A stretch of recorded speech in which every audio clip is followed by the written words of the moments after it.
Welcome everyone. Thank you for joining me. Today I'm going to make an old-fashioned recipe style dessert. Basically, it's a thought that popped in my head for a banana pudding, bread, banana pone. It may be called different names from wherever you're from. Anyway, I am going to make it and I'm going to go step by step. I will put all the ingredients and their measurements in the description section under the video.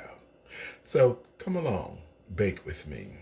As I said, this is new for me. So new, not making bread puddings or whatnot, but this particular recipe is absolutely new to me. So I'm going to put it together the way I sort of imagine it tasting in my head. That's the way we're going to work it. The first ingredient or ingredients is going to be bananas. This is what I want to taste when it's prepared and cooked and everything like that, and I taste it. I want to taste banana. I want to taste some brown butter, the flavor of brown butter, which is a nutty flavor, and a hint of cinnamon. This is what I want to taste. And also, after I've baked it and it's cooled down to room temperature, I'm going to crush some vanilla wafers over it. I'm not going to put no bananas on top or anything. Just some crunchy vanilla wafers. This is what I want to taste. This is what I'm imagining. Okay, enough talk of that. Now, I'm going to mash these bananas. I have soft bananas here that I'm just going to mash up. They don't necessarily have to be so soft that they're black, but you can use those if you want. I imagine that would work. So I'm just going to mash this very well. So now I have them mashed. Now here are our ingredients. I'm going to put 1 cup of all-purpose flour, 1 cup of white granulated sugar, and a 1/2 cup of brown sugar, very packed. You can adjust your sugar measurements in this recipe according to your own taste. I'm going to put 2 teaspoons of vanilla extract, 1 cup of evaporated milk. Totally helps with the flavor. 1/4 of a teaspoon of salt and a 1/2 teaspoon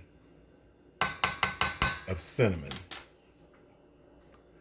I have a 1/2 cup of melted butter here. You can use regular butter or brown, and I have a video on this channel to show you how to make brown butter just in case.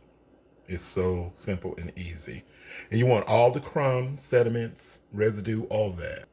Whether you're using regular melted butter or brown butter, it needs to be cooled down to like room temperature before you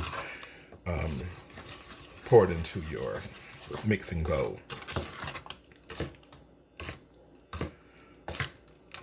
Now we just want to mix this up. And this is the point where you want to taste it to see if it is seasoned well or good according to your desired taste. You might want a little bit more vanilla. You might want more cinnamon or something like that.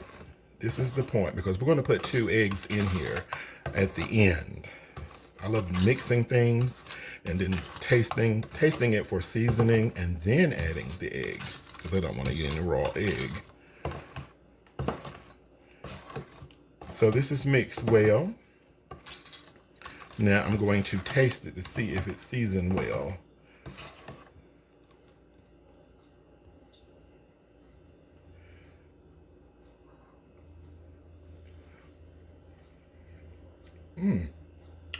That is delicious.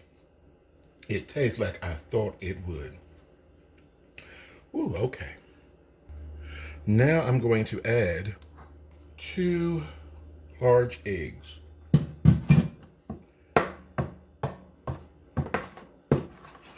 And get them mixed in very well. Okay.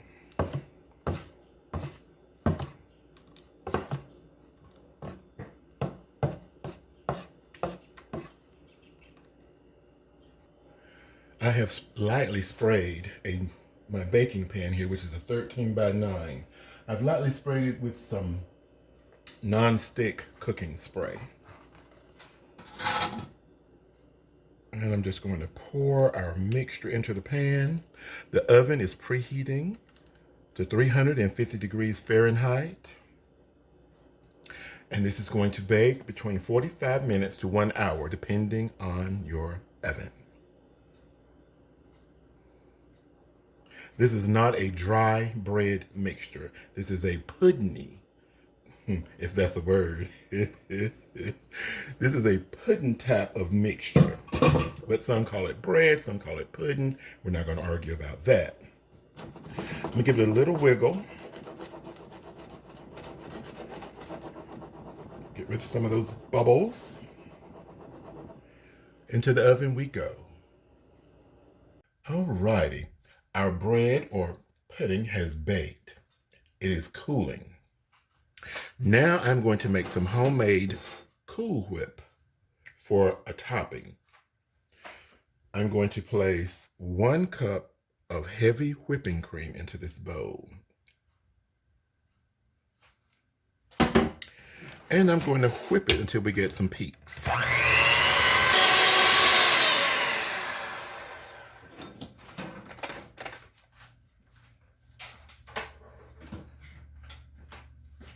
Alrighty.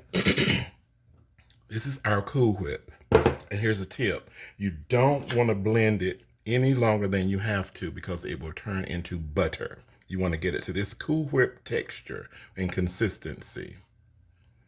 Any longer and you'll have butter. I'm putting in 3 tablespoons of powdered sugar and a ½ teaspoon of vanilla extract. Also, you can use any flavor you like for whatever recipe you're making. You can decrease the amount of powdered sugar also, or increase. It depends on you. Now I just want to fold that powdered sugar in and vanilla extracts. All I want to do. I don't want to stir it. I want to fold it in so that it can remain fluffy. The moisture will just soak that powdered sugar right in, and of course the vanilla is going to blend right in. And after folding just a little bit, we have our whipped cream. I didn't have to run to the store to buy a container. Isn't that wonderful? Here is our banana pudding bread. That's what I'm going to call it. Smells incredible.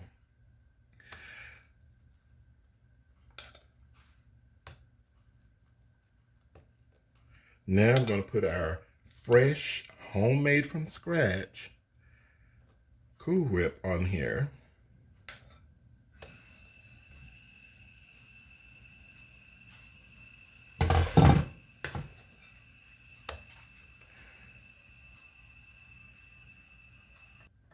Now that I have that on, I'm going to just sprinkle some crushed vanilla wafers on.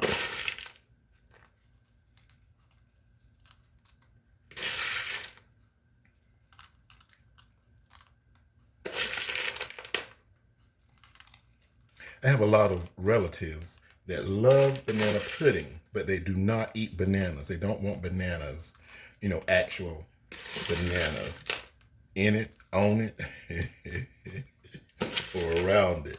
But I'm thinking that they may like this because, you know, they're not actually placing a regular banana in their mouth.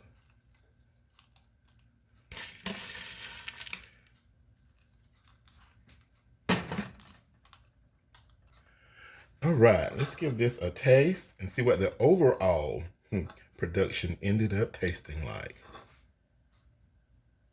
There's the texture of the actual banana pudding bread.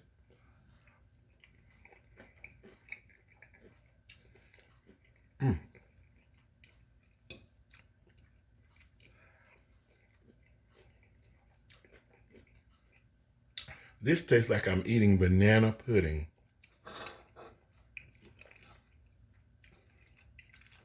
Oh my goodness. I like this better than I like the actual banana pudding. My God. I want to show you. See the actual base of it. It's like a pudding bread. And it absolutely tastes like pure bananas. It is so delicious, my God. I didn't expect the overall taste to be this good, but it's delicious.